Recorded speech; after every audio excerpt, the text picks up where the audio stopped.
Mga bossing, may nambudol na naman sa tindahan natin at pasikatin natin tong si ate. Yan si ating Disney princess na bumaba ng bus.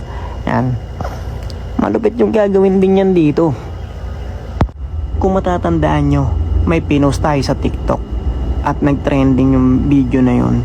Ganun na ganun din gagawin yan dito. Sumikat yun sa TikTok at may 600,000 views. At ito na naman si ate. Gusto atang pumangalawa. Kaya panoorin natin kung paano niya ginawa. Kumuha muna siya ng isang penoy at pinainit niya. Tapos kumuha ng isaw at nirektang sausaw.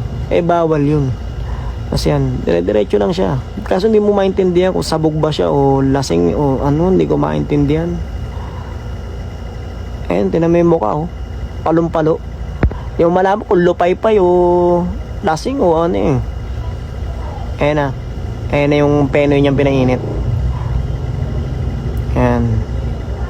Mukhang gutom na gutom si ate. Mukhang napasaba ka ata sa gera eh. Pwede nang dalhin sa Marawi ito eh.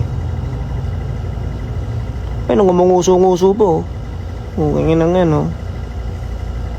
Oh, diba? Umuso pa. Cute, gago. Pak, galit na galit sa penoy ah. Gigil na gigil kagatin ah. Ba? Galit na galit yung tsuro. Tingnan nyo. Mga ganun pa.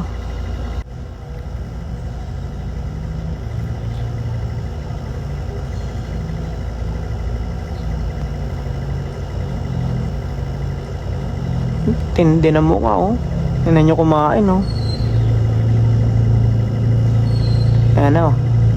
Gutom pa yan. Kukuha pa ng isang isaw yan. Ganun katindi yan. Tingnan nyo. Oh ha? Umisa pa. Dumalawang isaw ka pa ha. Tibay mo ha. Malupit pa niya. Kukuha pa ng palamig yan. Oh, diba galit na galit? Nang na itsura yan. Yeah. Bakbak ha.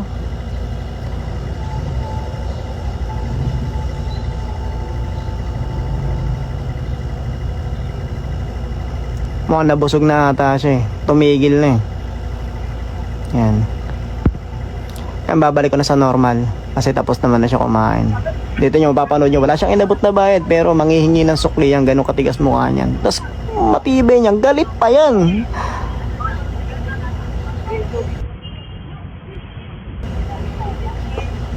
Oh, tumitirik-tirik pa yung mata ni gago.